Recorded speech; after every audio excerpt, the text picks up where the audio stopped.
안녕하세요. 저는 서울에 살고 있는 30대 후반의 여성입니다. 사실 제가 이렇게 보내는 사연은 남들에게 들려줄 정도로 좋은 사연은 아닙니다. 결과만 놓고 보자면 저는 이혼을 선택하면서 가정을 등지게 된 것이 맞으니까요. 저는 시어머니 때문에 그냥 사랑하는 남편을 포기했습니다. 제가 보내는 이 글은 그저 하소연일 뿐입니다. 누군가에게 속 시원하게 제게 일어났던 일들을 이야기하고 싶어서 이렇게 사연을 보내게 되었거든요. 이렇게 사연을 보내는 게 처음이라 조금 실수가 있을 수도 있는데 너그러 양해 부탁드려요. 저와 남편은 둘 다 바쁜 직장인이었습니다. 회사에 찌들려서 살다가 서로 만나서 힐링을 하는 평범한 사이였어요. 남편과 저는 같은 업종에 종사하지만 회사는 달랐어요. 하지만 저희가 종사하는 업종은 매우 좁은 편이라서 한 달이 건너면 다 아는 사이였어요. 저희 회사가 남편네 회사와 협업을 하기도 하고 뭐 그런 식으로 가까이 지냈죠. 저와 남편은 그렇게 일을 하면서 자연스레 만나다가 연애를 하게 되었고 결혼을 했습니다. 정말 많은 축하를 받으면서 말이에요. 저희 부부는 결혼을 하고 난 뒤에도 흔하고 바쁜 맞벌이 부부로 살아가야만 했습니다. 하지만 저희 부부 사이에 한 가지 약속이 있었어요. 아침 식사 시간은 꼭 지키기로 말이에요. 저도 남편도 야근이 잦은 업종에서 일을 하고 있기 때문에 점심은 당연하고 저녁조차 함께 못하는 경우가 대다수였기 때문이죠. 그래서 평일에 아침 시간만큼은 서로 얼굴을 보면서 밥을 먹기로 약속을 했어요. 그때 아침 인사도 하고 이야기도 하고 그러자고요. 남편도 흔쾌히 약속을 지켜주었죠. 그래서 저희 부부에게 주말이란 정말 황금 같은 시간이었습니다. 서로 일에 치이지 않고 피곤에 쩔지 않은 상태로 찰싹 붙어서 신혼의 기운을 낼 수 있는 날이 딱 주말밖에 되지 않았거든요. 그래서 뭔가 저도 남편도 암묵적으로 서로 주말은 웬만하면 시간을 비워둔 것 같아요.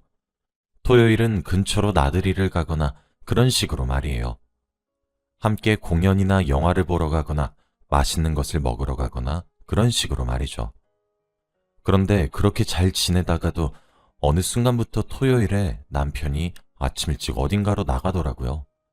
처음엔 아침 일찍 가서 한 오후 3시쯤에는 집으로 들어오니까 친구라도 만나고 왔구나 하며 대수롭지 않게 넘어갔습니다. 저도 남편이 없으면 늦잠을 자면서 피로회복을 했고요. 그런데 어느 순간 정신을 차려보니 원래 저희 부부는 토요일마다 암묵적으로 데이트를 나갔고 일요일은 서로 집에서 뒹굴뒹굴거리면서 여유롭게 보냈는데 토요일마다 저 혼자 뒹굴거리며 늦잠을 자기 일쑤였고 남편은 토요일만 되면 누군가와 약속이라도 한 것 마냥 집을 나섰습니다. 이런 남편이 수상하게 느껴지지 않았다면 거짓말이었겠지만 워낙 연애라던 시절부터 제 속을 단 한 번도 썩인 적이 없어서 믿었던 것 같아요. 그리고 제가 어디 갔다 왔냐고 물으면 약속이 있었다고 당당히 대답을 해서 따져 묻기에도 조금 애매했고요. 그렇게 몇 달을 보냈어요. 처음엔 저도 묵묵히 남편의 행동을 지켜봤는데 정말 몇 달이나 지나도록 제게 누군지도 말하기 힘든 사람과 한 약속을 꼬박꼬박 챙겨서 나가는 모습이 퍽 얄밉고 어이가 없더라고요. 그래서 그런지 남편의 변화가 신경이 쓰일 만큼 점점 뚜렷해졌습니다. 처음엔 툭 까놓고 이야기를 하자고 해도 거부하더라고요.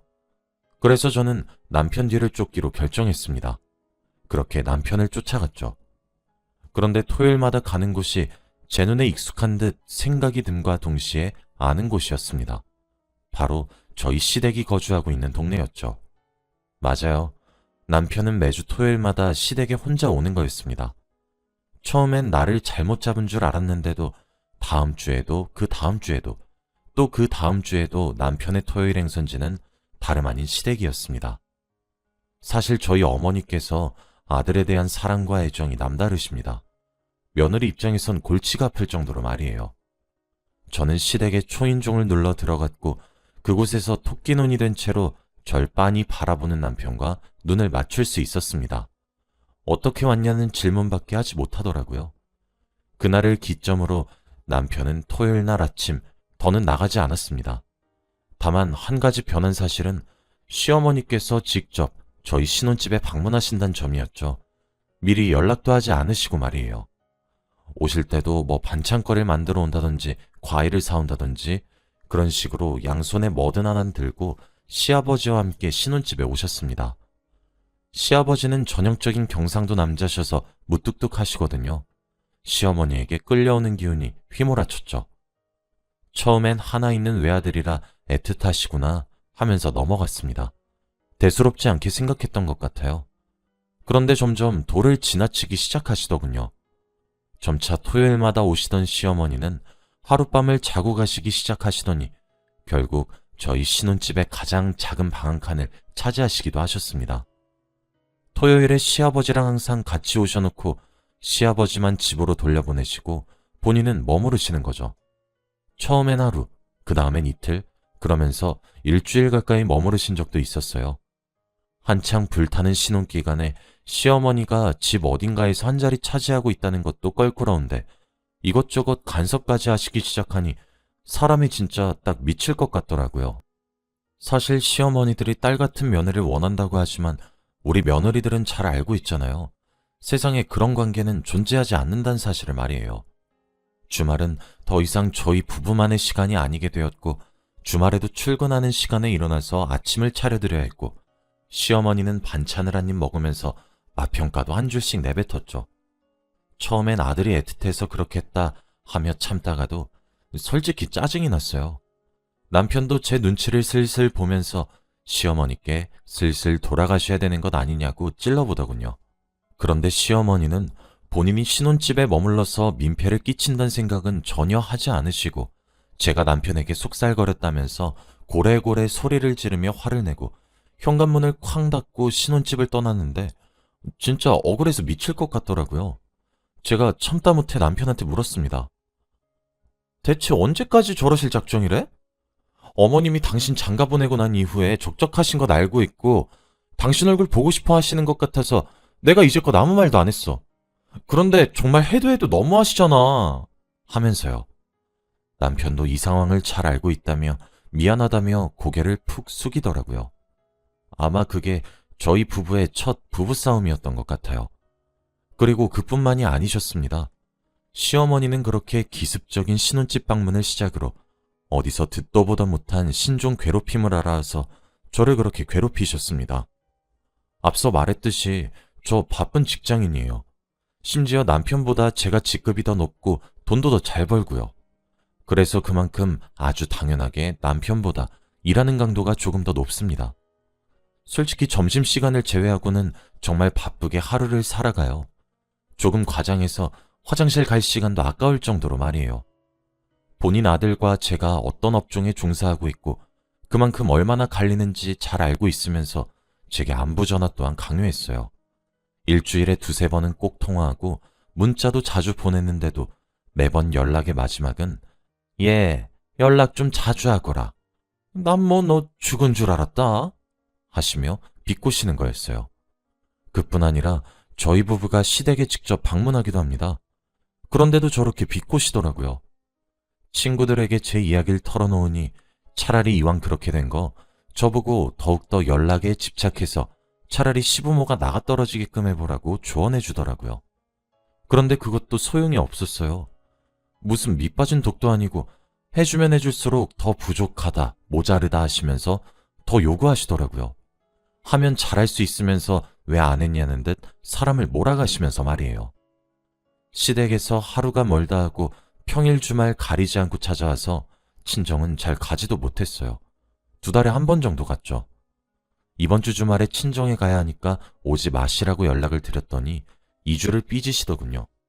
자기들을 버려두고 친정에 나간다고 비꼬면서 말이에요. 제가 본인들을 2달 가까이 거의 매일을 전화통을 붙잡고 연락을 하고 자주 만난 것이 기억이 나질 않나 싶었습니다. 그래도 뭐 어쩌겠습니까? 남편이 중간에 끼어서 미안하다고 제게 고개를 푹 숙이며 사과하면서 본인도 본인의 엄마가 유난스러운 것 알고 있어서 미안하다고 그렇게 저를 달래는데 이혼을 할 수도 없는 노릇이잖아요. 그리고 저희 남편은 사실 매우 다정한 편이라 어머님이 무뚝뚝한 전형적인 경상도 남자 시아버지보다 배아파 낳은 자식에게 더 의지해서 그런 것 같기도 했거든요. 반강제적으로 납득을 완료하고 그렇게 시간을 보냈습니다. 어느새 정신을 차려보니 3년이란 시간이 흘러갔더라고요. 그리고 3년이란 시간 동안 제 속에 차곡차곡 화가 생기기 시작했죠. 남편도 이젠 될 대로 되라는 시기였거든요. 사실 제 직장보다 남편의 직장이 조금 더 빡빡한 편입니다. 회사 내에 규제된 뭐든 전부 다요. 그래서 신혼집을 남편 직장 근처에다가 구했어요.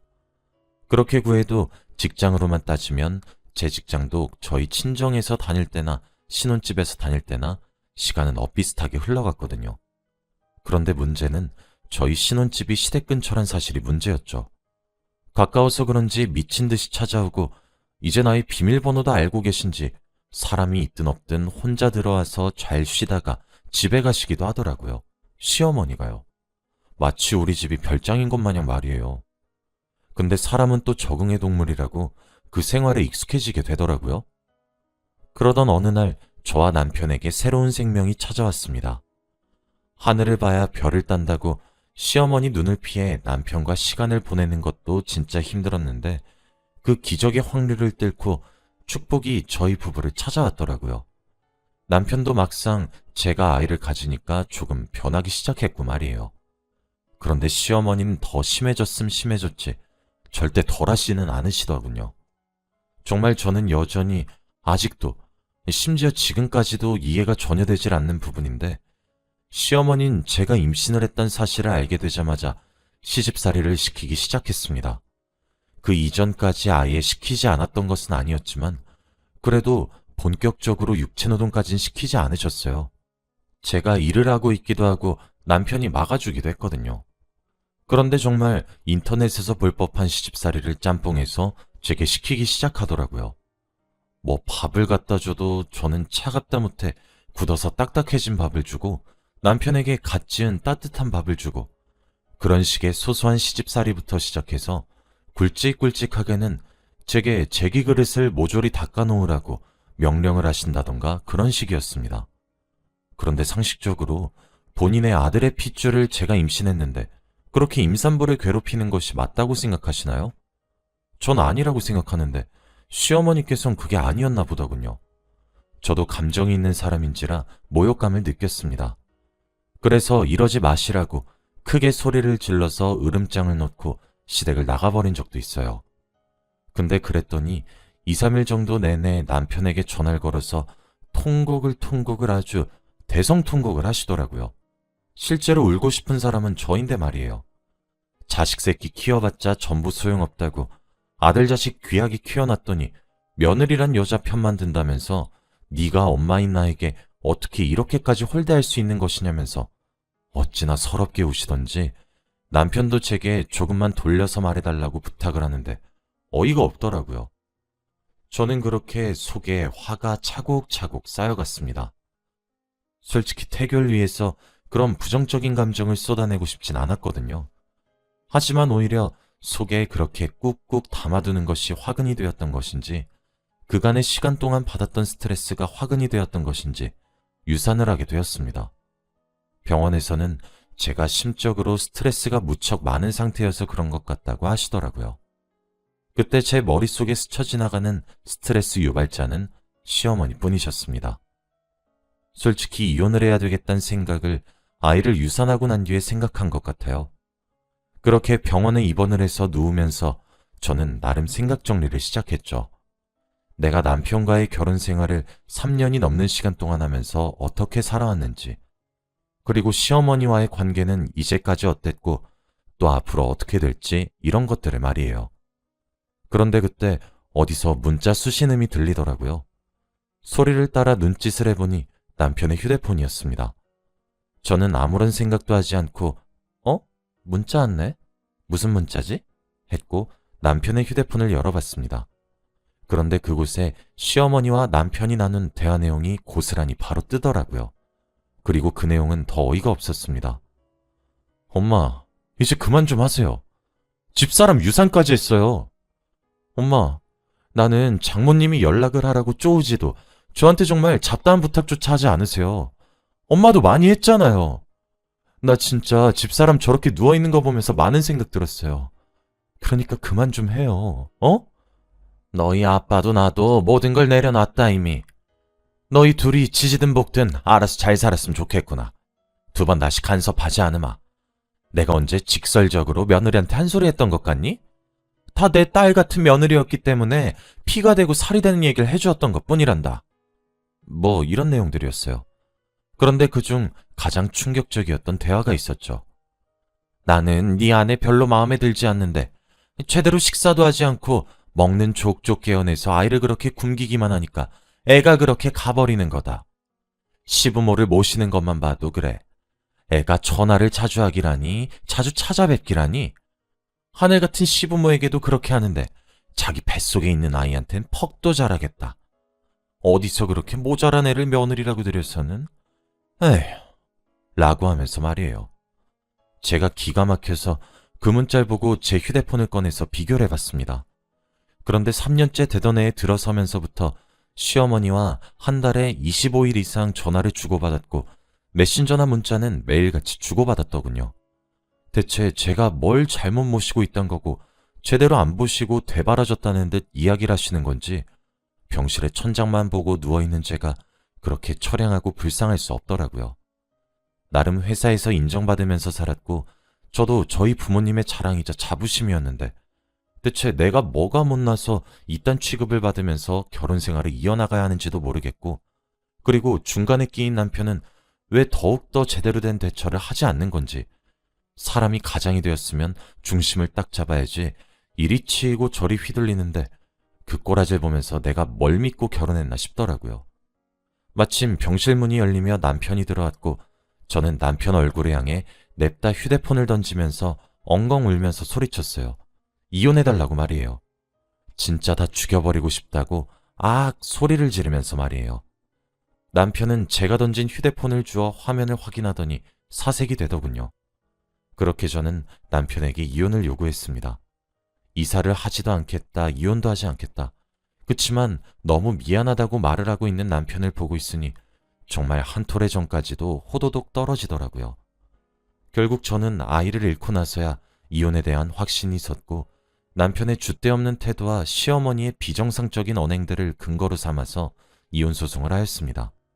좀 더 노력하겠다는 남편에게 저는 3년 동안 두고 보면서 참았다고 하니 입을 꾹 닫으면서 미안하다고 하더군요. 결국 소송이 진행되기 시작하자 남편은 협의 이혼으로 방향을 돌리자고 했어요. 그래도 양심이 있었던 모양인지 재산을 제 명의로 돌려주겠다고 하더라고요. 미안해 여보. 나도 우리 어머니가 유별난 거 매우 잘 알고 있어. 그래서 더욱 미안해. 하지만 여보, 어머니에게 아들이 나 하나이듯 내게도 어머니가 나 하나여서 나는 당신이 원하는 대로 천륜을 끊지도 못할 거고 어머니가 난리를 치면 말릴 수는 있겠지만 당신이 원하는 대로 뒤엎진 못할 거야. 그러니까 당신이 원하는 대로 이혼을 할게. 대신 내가 몸만 나갈게. 그게 내가 당신한테 할 수 있는 유일한 속죄 같아. 라고 하면서 집과 차를 제 명의로 돌려주고는 깔끔하게 이혼을 했습니다. 지금도 가끔은 생각이 나긴 합니다. 저도 남편도 서로를 정말 끔찍히 사랑했거든요.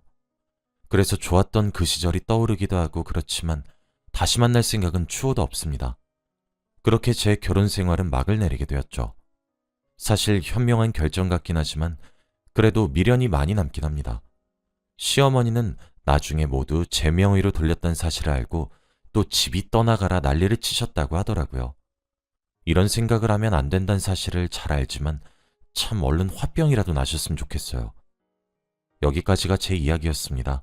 긴 이야기를 들어주셔서 감사합니다.